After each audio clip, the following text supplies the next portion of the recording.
The time is finally here. It is upon us. It is time to pick every game on the Texas Longhorns 2023 schedule. And I have nobody better than Kyle Umlang here to do it. Should be a fun episode. You are Locked On Longhorns, your daily podcast on the Texas Longhorns.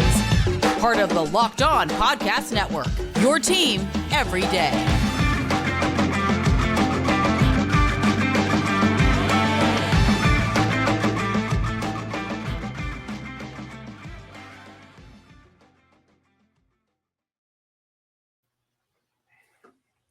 Locked On Longhorns, the show. Jonathan Davis, your host. Today's episode of Locked On Longhorns is brought to you by FanDuel Sportsbook, the official sportsbook of Locked On. Make every moment more. Visit FanDuel.com/Locked On today to get started. And Kyle, before we get to picking each game on the Texas Longhorns schedule this year, the streets have been talking, and the streets are saying this is the year. So how do you feel? We are 2 days away from Texas football. Is 2023 the year for your favorite football team? This is the year, man. It's never going to get better than this. We have a favorable schedule.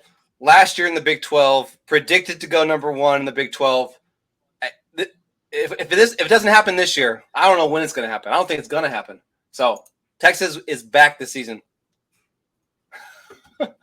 And you heard Kyle, if it doesn't happen this year, it's never, ever going to happen. Probably right? Never, ever. We are leaving the Big 12, and I know you can't wait to, get back to playing your Aggie friends, all of those people you love in College Station. So do you have any parting words before the season starts to Brett Yormark in the Big 12? Get ready, baby. We're coming. I can't wait for you to hand us that trophy in December. That'll be fun. All right, Brett Yormark, you heard it here first. All right, we're starting with the first game that takes place on Saturday. Brett Yormark will never listen to our podcast. I'm sure he's listening right now on the edge of his seat listening. All right, on Saturday, this Texas team that is back, according to Kyle Umlang, takes the field in DKR at 2:30. Temperature should be close to 100, if not over 100. Definitely on the field, they will be.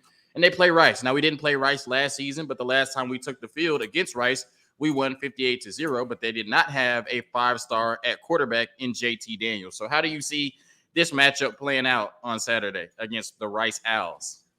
I think it's going to be a blowout, but I think it will give the defense some great practice for Bama having an experienced quarterback. I was kind of worried about playing Rice like probably a year ago, and I was like, man, I want to play like a harder teams to get us ready for Bama, but I think Daniels will get us the defense there. So I'm excited, but it'll still be a blowout. I think 30-point victory at least. What about you? So I haven't seen the spread. I think it's somewhere around 35. And last year I was nervous, and we ended up covering against ULM. So let's say the spread is 35. Do you think that the Longhorns will cover that against JT Daniels and the Rice Owls? Yes, for sure. Book it. They will beat Rice by 35. I concur. I love JT Daniels to death, national champion JT Daniels, but I just don't think that his team and Rice can put up enough fight against Texas to obviously beat them. But I think Texas will cover if the spread is still at 35. I think they beat Rice by 35 plus points. All right, the biggest game on the schedule, week 2, Alabama, this time in their house in Tuscaloosa. Who do you got? You got the Texas Longhorns or the Alabama Crimson Tide, Kyle? Got to go Longhorns. Last year was this close, should have been a win. Quinn was out. He's 100% now. They're not going to stand a chance. We have the advantage at QB and wide receiver. And guess what? Those are the people that score the points. So we're in good position. I'm not too worried. I think we win. And I don't think it'll be down to the last second like it was last year. I think we have a steady lead, and hopefully we keep it the whole time. They'll probably come back at the end. But I think we hold on for like a 10-point victory. Okay, so Kyle mentioned the close game last year. They did win 20-19 after knocking Quinn Ewers out of the game in the first quarter, a la, was it 2009, 2010 national championship game where Colt McCoy threw 2 passes? What I want to ask you, Kyle, before I make my prediction and probably piss off all of the Texas fans listening, do you think a win in Tuscaloosa would be some sort of redemption for the last 2 matchups against the Crimson Tide and them knocking out our starting quarterbacks? No, not at all. I want those 2 wins back. They only have 2 wins against us all time, and it just coincidentally has to be the 2 games where they knocked out our star quarterback. So I would love to see what they do with the star quarterback going the entire game. I don't think they stand a chance. Nick Saban's the GOAT, but he's washed now. I don't know about that. And if Nick, if you're listening to this, he's listening. Call me. We got business to do. Him and the Big 12 commissioner at a party right now, just streaming this. Streaming Locked On Longhorns, right? I understand that Texas might even be more talented than this Alabama team. And maybe I'm giving Nick Saban too much credit. They lost a lot. Offensive coordinator, defensive coordinator, Bryce Young, Will Anderson, amongst others, right? But I just don't think this Texas team will fully know who they are in week 2, especially after playing Rice week 1. And I'm just not of the belief that everybody else is, that we're just going to walk into Tuscaloosa and it's going to be fireworks, right? I think it's going to take time for this offense to really become what we think it's going to be. And I just don't think it's going to happen in Tuscaloosa in week 2. I predicted this team to go 10-2. That means I have to pick 2 losses on the schedule. And I'm playing it safe, and I'm picking Bama. So please don't unsubscribe. Please don't turn this off. Kyle is very smart. I promise you. You know what I mean? We got a lot of great content. Let's up the ante. How about we do a little little Bijan Mustardson for that Bama game? I lost this bet last year, so now you're asking me to take it again, and I will. And I also think that Jalen Milroe is going to rush for like 150 yards, right? I hope it doesn't happen, but he probably will right now. I hope he doesn't. All right, but yes, we can put the yearly bet of Bijan Mustard on this game. If Texas wins this game, I owe Kyle a bottle of Bijan Mustard. And if Alabama wins this game, I'll at least have some solace in knowing that I get some Bijan Mustard sent to my house. So you all are witnesses to the bet that we just made. Last year I lost it because Texas lost. It was Oklahoma State. You said Texas would lose to Oklahoma State. Yeah, you said they would. And I said we would beat Oklahoma State. You said they would lose to Kansas State and beat Oklahoma State, and I said the opposite. And luckily for me, the opposite happened. So and a blown same thing happened this year. A blown halftime lead cost me like $40 worth of mustard to send to Kyle Umlang's house. That's a lot of mustard, folks. A lot of mustard, a lot of money, man. Bijan's getting his bread for sure. All right, the next game on the schedule is Wyoming. Thankfully, they do not have Josh Allen. Thankfully, they do not have Isaiah Nayor. So I already have a feeling about how you're going to pick this game, but the people need to hear it. So go ahead, Kyle. Yeah, blowout. Blowout. It'll be nice. Yeah, we're going to beat Wyoming pretty handily. Fun fact, Rice has 1 5-star, Wyoming has 0. So shout out to JT Daniels and what he did at high school, right? I think we're going to beat Wyoming pretty bad. All right, we're moving on to the next one. The first conference game of the year, the first road conference game of the year. Thankfully, it's not that far from Austin at Baylor. This is a matchup that the Texas Longhorns won 38-27 last year. And one of my favorite stats maybe ever from this Texas Longhorns football team, but especially last season, they closed the game running the ball 22 straight times with one of the highest graded quarterbacks ever. Right? So shout out to Steve Sarkisian and that offensive line, Bijan Robinson and Roschon Johnson running the ball 22 straight times to close out the Baylor game. Who do you have winning that game in Waco this year and the last year in the Big 12, Kyle? Obviously, I got Texas, but I think it'll be similar to the Bama game. I think we'll win by only like 10 points. I think it'll be a shaky game, first road conference game. So I think we'll have some mistakes. But if we run it like we did last year with that new clock rule, 22 runs in a row is going to be like a quarter and a half of game time. So I hope we do that. Let's keep that my sister goes to Baylor, so there's no way that I can pick Baylor, so I'm picking Texas. Also, nice. My uncle, he's not really my uncle, used to play quarterback for Baylor in the 90s. So shout out to JJ Joe as well. I'm going to ask you, right? You said you think this game will be close. Is it because Dave Aranda is a defensive mastermind, or is it because you have faith in Blake Shapen that nobody else, even Baylor fans, have? No, I think Dave Aranda is pretty good on defense, and I think winning the first 3 in a row, I think we might be a little cocky coming in there, and I think it'll be a hostile environment because it's our last time to play. So just got to be prepared for that. So I think that will make it close. The refs being shady might call it close. Close is like 10 points. 10-point victory is still a good victory, but I would like it to be more. But I think it'll be around 10 points. Yeah, hostile environment at Baylor. Not sure I've ever heard that one, but I'm going to ask you, what is your favorite Texas and Baylor moment or memory since this is the last year in the Big 12? My very first Texas game that I went to as a freshman in at Texas was when they came to Austin in 2004, and we spanked them 44-14. So I would say that's my favorite one because we won. It was our first game, and I've just been in love and obsessed ever since. So we'll say that one. And Kyle's clearly showing us how old he is. All right, a quick word from our sponsors, and we're going to get back to picking the rest of the schedule.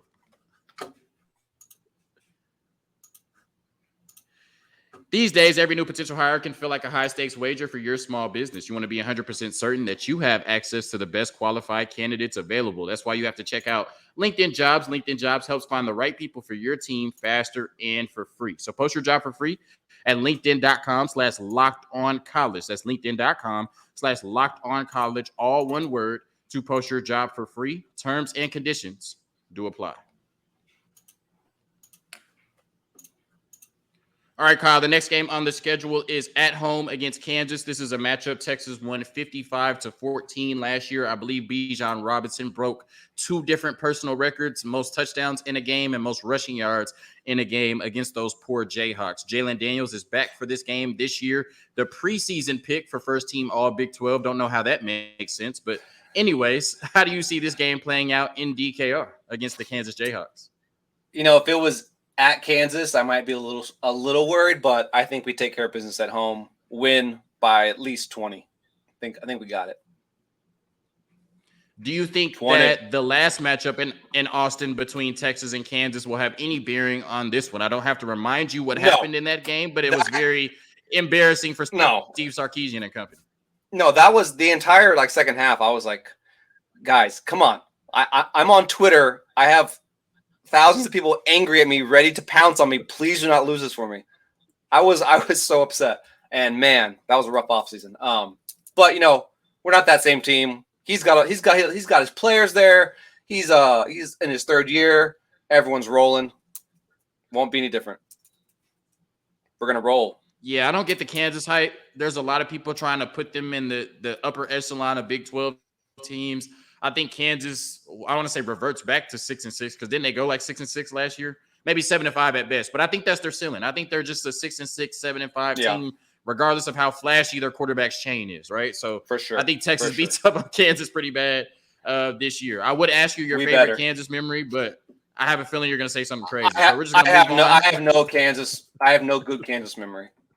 Because the games we won, I don't remember the scores or anything, but the games we've lost, those are burned in my brain. So no, don't ask me about that. Exactly. All right. I'd be fine if we never play Kansas again. I got one. Okay, let's do another old school one. It was same year, 2004. We were where were we? I think we were at Lawrence, down 23-21, maybe 23-20, something like that. We were down, and we had to drive the ball to win the game. And Vince had 4th down and long, and you know what he does on fourth in anything.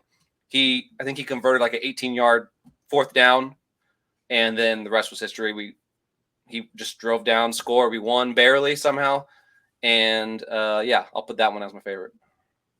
I wish we could just clone Vince and he can be our all-time quarterback, man. Just keep bringing in younger versions of Vince Young. Younger and faster versions. Yeah, exactly. All right, man. Red River rivalry time. Woo. Oklahoma. Of course, we know what happened last year, 49-0. I don't anticipate that will happen again this year, the second year under Brent Venables. Hopefully, Dylan Gabriel, the college version of Tua, will be available for this game. How do you see the Red River rivalry going this year in the Cotton Bowl in Dallas, Kyle? It will be closer than last year. Anything will be closer than last year. Their offense will have improved simply because they have a quarterback this year and not a tight end playing. But I think their defense is still the exact same. I don't think it's going to improve. I don't think it's improved much. I think Sark's going to feast. You know how he does. Our defense is a little better. I don't think they'll. The only way they'll have the lead is if they score first, and they might. But I think we win this pretty solidly. I have no faith in Oklahoma after last year. I just want them to keep tanking, keep getting worse and worse. Yeah, It's hard to have any faith in these brothers after what we saw last year with a tight end playing quarterback, a kicker throwing a pass, or it was a punter maybe, and that 49-0 debacle we saw. Like Kyle, I think Oklahoma will be better this year. I think Oklahoma will be a little bit better than Kyle thinks they'll be. And I think this game will be more exciting, but I still think that Texas wins by 10 to 14 points this year in Dallas. And I know because you've just shown us your age multiple times on this podcast, you have to have a favorite Red River rivalry moment. All right. So go ahead. We're ready. Whenever you're ready, I went Does it involve a call that had earthquake in it? No, I mean, that one was fun, but that entire game, I was driving to a wedding in Nashville. So my wife was streaming the game on her phone and telling me kind of what was happening as I was driving. and she was like, okay, the guy's running. Looks like he's still going. Like, I was just kind of imagining what the game was like. But then when I watched the whole thing, when we got to the place we we're getting to, I was like, man, this was a great game. No, that's not my favorite. I would say probably 08 was my favorite. I think there was a great McCoy to Shipley. Oh wait, no, maybe it was a Shipley kick return that like changed the game. I think we were down and he got us back in the game and we won. So yeah, probably 2008. That's a good answer. All right. The next one is at Houston, old rivalry renewed. I got to be careful with the word rivalry. You know how Texas fans are. They're going to jump in the comments and act like nobody ever cared about the University of Houston. But we're playing them after a bye. So that could be, a tricky game. You got the Red River rivalry, then a bye. Could be smelling yourself and go into Houston and could have a tough matchup. And their starting quarterback is Donovan Smith, who beat us last year as the starting quarterback for Texas Tech. So this is a really interesting matchup. Dana Holgorsen has also been talking out the side of his neck about Texas and Texas A&M lately. So it's just going to be really fun, in my city, in Houston, against the Cougars. How do you see this matchup playing out, Kyle? I think it'll be a blowout. I'm going to this game, I think. My parents live close to the stadium, so I'm going to crash with them and go see the game with my dad probably. So I'm excited for this one. It is a rivalry renewed, but they're not good this year. So it should be a pretty fun butt whooping. Yeah, a lot of people have picked Houston to be one of the bottom teams in the Big 12 with West Virginia. I think this is a game where Texas fans will show up and show out. I was told that they are selling single game tickets for this game, which is crazy because Texas fans will take over TDECU. And, they do have a quarterback that beat us last year, but I think we beat Houston by 20 plus points. Like Kyle said, I don't think it's close. All right, the next one, BYU. You'll have a bunch of BYU fans in the stands that do not drink, right? So I don't know how rowdy DKR will be. This is Sark's alma mater, so maybe he'll come out with some fire. We saw how he came out before Washington where he cussed out a kid, so clearly, Sark gets very excited against teams he either used to coach or play for, right? So how do you see this matchup going against the people that don't drink in DKR BYU after the Houston game? Man, I went to the last BYU game in 2014 when they just smoked us 41-7. We have a all-time losing record to them, 4-1. We haven't won since 2011. I have Texas going 11-1, and I think this might be. I don't know for sure which one. It's one of the next three games we're going to lose. I don't know which one, but it could be this one. It could be Kansas State. It could be TCU. But one of those games we will lose, and that is my loss for the season. But we're going 11-1. But I don't know. I don't know if it's this one or the next one or the one after. But I'm kind of hesitant on this one. I think it'll be close. So you're not going to officially say we're going to lose to BYU. I'm not going to say what I'm saying. It is we're on upset alert that week. Just saying. I think so. We're losing to BYU, Kansas State, or TCU, according to Kyle Umlang. One of those guys. All right. I had the same thought. I'm on here pretending like it's crazy, but I was going to come out here and say BYU might be the team that gets us, but I changed my mind and I picked another team. It is in the next three as well. Spoiler alert. So I think we beat BYU, like I said, Sark is going to come out like a man possessed. That is his alma mater. So I think he we'll have a pretty good game plan for BYU. And normally they have a lot of talent, but they don't have a Zach Wilson. They don't have, what was his name, Jaron Hall, the quarterback that was there. I don't think they have him anymore. I don't remember. They just have a bunch of older guys on mission trips, and that's beautiful, right? But I don't think they have anything for the University of Texas football team. So we win that game pretty handily. All right. Fun fact for listeners. Hold on. Kansas State. Maybe Kyle will pick that one. Hold on. I got a fun fact for the listeners. Okay. Steve Sarkisian, like you said, that's his alma mater. He is in the Texas A&M record book for most passing yards by an opponent. And he threw more against Texas A&M in regulation than any Aggie has ever thrown in a game themselves, including those overtime games that Aggies like to boast about. He threw for 536 yards against the Aggies. Steve Sarkisian. He's in the record book. Book it. A Texas A&M quarterback has never thrown for 536 yards? Nope. Not even with overtime. Wow. And Sark did it in regulation. Did it in regulation. Shout out my head coach, man. He's special. Very special.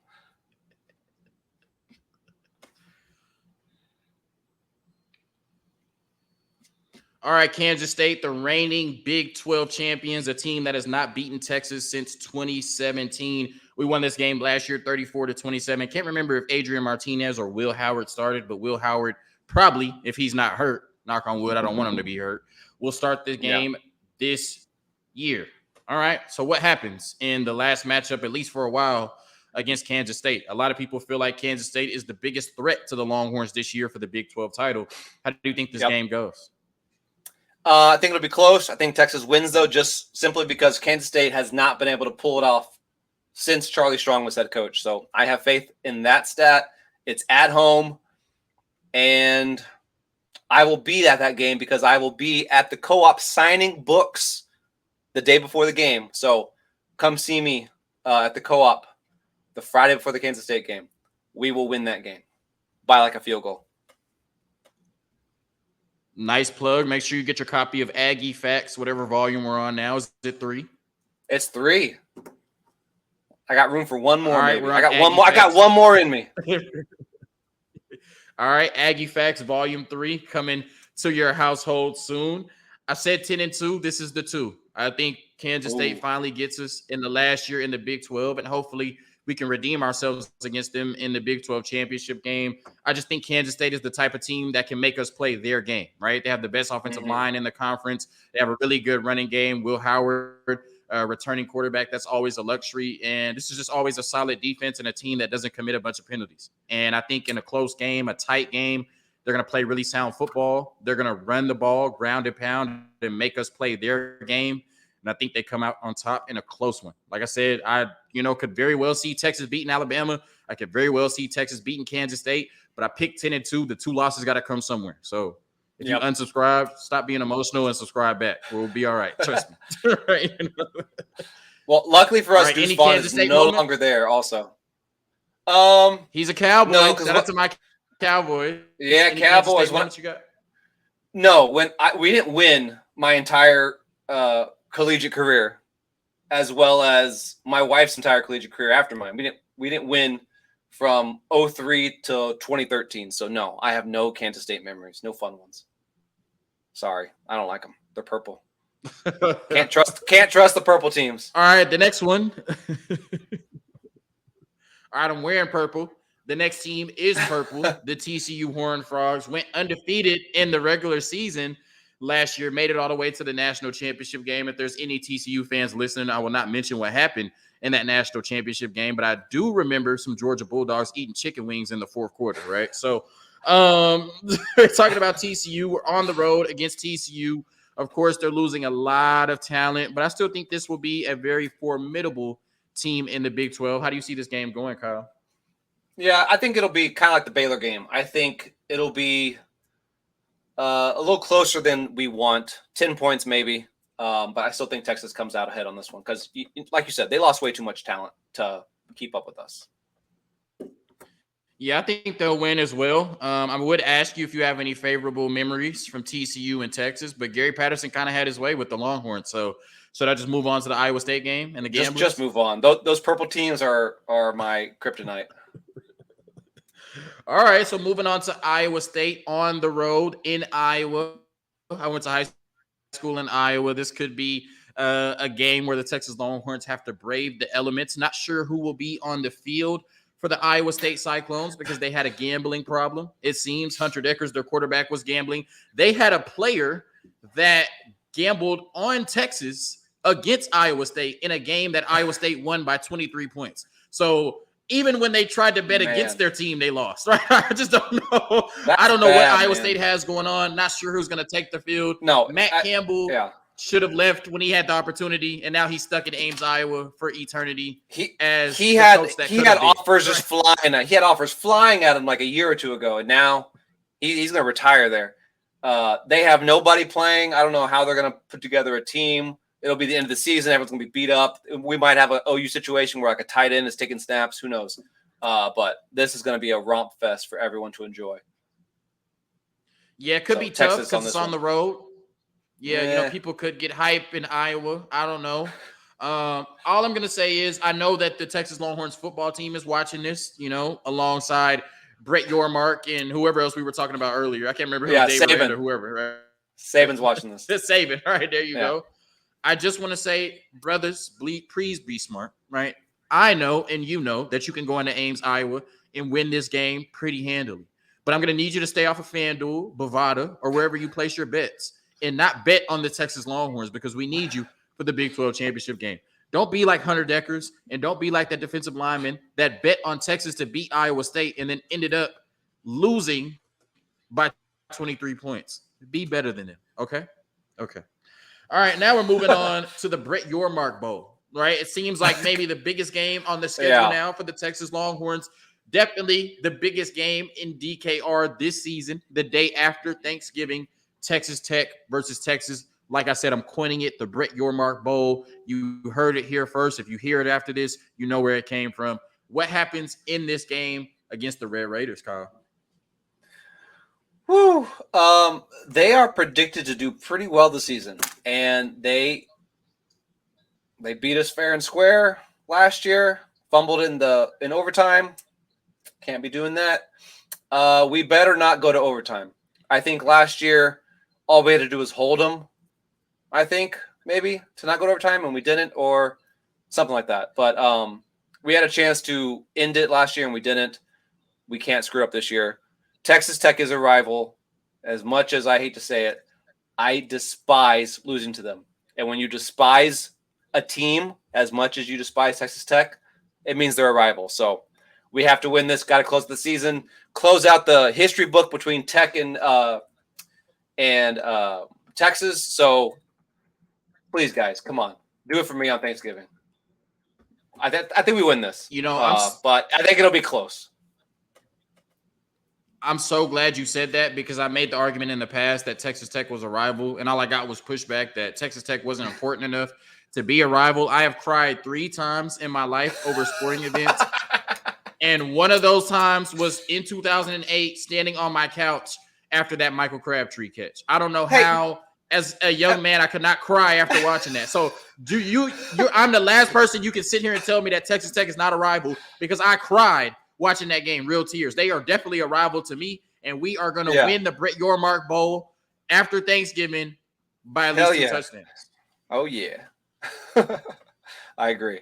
Hopefully. Yeah, they're definitely a rival, and hopefully this is the last time we play them for a while. So I have the team going 10-2. Kyle has the team going 11-0, I guess, because he never actually never actually picked a loss.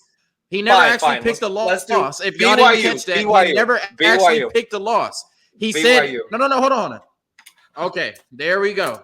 Okay, so y'all are the witness that Kyle has picked 11-1, and BYU will be the team to piss Steve Sarkisian off and beat us. And we also have a bet on the Alabama game that if Texas wins, I owe Kyle Umlang some Bijan mustard. And if Alabama wins, which I don't want them to, Kyle owes me some Bijan mustard. Hey, we square. At least you won't leave. At least you won't leave empty-handed. At least you won't leave empty-handed. There we go. I win either way, right? If the Bijan mustard tastes it's a good, win-win. I win either way. Man, it is good. All right, man. Make sure y'all following my brother Kyle Umlang on Twitter. You probably already are. Yeah, you probably already are following him. He has like 40,000 followers. But if you somehow have avoided being able to follow him thus far, make sure you go do that now. Appreciate you coming on, brother. And anytime. these games with me. Anytime, man. All right, love your podcast, man. Let's have a good season. Special season. Peace. Sweet.